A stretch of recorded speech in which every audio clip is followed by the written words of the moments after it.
Hello అండి, welcome to Konaseema వంటిల్లు channel. ఈరోజు నేను బూందీ గరిటె లేకుండా మోతిచూర్ లడ్డూని ఇంట్లోనే ఎలా ప్రిపేర్ చేసుకోవాలో చూపించబోతున్నాను. ఈ మోతిచూర్ లడ్డూకి కావాల్సిన పదార్థాలు అలానే ఎలా చేయాలో ఇప్పుడు చూసేద్దాం. ముందుగా 1 కప్పు పచ్చిశనగపప్పు తీసుకోవాలండి. ఆ పప్పుని మనం శుభ్రంగా 1-2 సార్లు వాష్ చేసుకున్న తర్వాత మునిగేంత వరకు నీళ్లు పోసుకుని 3 గంటల వరకు నానబెట్టుకుని ఉంచుకోవాలి. ఇలా 3 గంటలు నానిన తర్వాత ఎక్సెస్ వాటర్ ఉంటుంది కదండి, అందులో అదంతా పోవడం కోసం ఇలా జాలి గరిటెలో వేసి ఒక 10 నిమిషాలు అలా ఉంచుకోండి.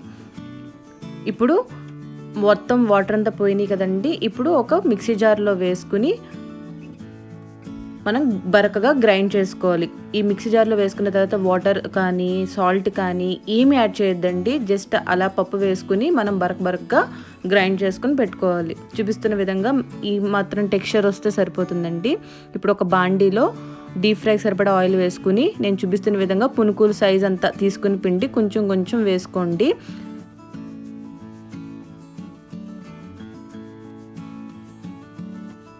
ఇలా 1 నిమిషం పాటు కలుపుకుండా ఉంచండి. ఇప్పుడు 1 నిమిషం అయింది కదండి. ఇప్పుడు స్లోగా కదపండి. మొత్తం మీడియం ఫ్లేమ్లో పెట్టుకుని వేయించుకుందాము.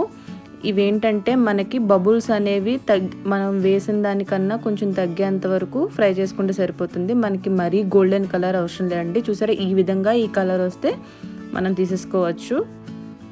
ఇదే విధంగా మిగతా మొత్తం పిండితో వేసుకోండి. అవి కొంచెం చల్లారిన తర్వాత మరొకసారి మిక్సీ జార్లోకి ట్రాన్స్ఫర్ చేసుకోండి.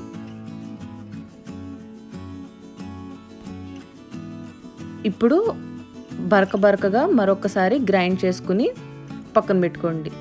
చూసారా, మరీ మెత్తగా కాదండి, లైట్గా ఇలా బరకగా ఉంటే ఏమవుతుందంటే మనకి పూసగా బాగా వస్తుంది అనమాట. ఇప్పుడు షుగర్ సిరప్ అనేది ప్రిపేర్ చేసుకుందాం. దానికోసం మనం 1 కప్పు పచ్చిశనగపప్పు తీసుకున్నాం కదండి, 1 కప్పు షుగర్ తీసుకుందాం. మీరు బాగా షుగర్ ఎక్కువ తినేవాళ్ళైతే 1.5 కప్పు వరకు షుగర్ తీసుకోండి. 3/4 కప్ వరకు వాటర్ వేసుకుని లో ఫ్లేమ్లో పెట్టుకుని ఇలా మరిగించుకోండి.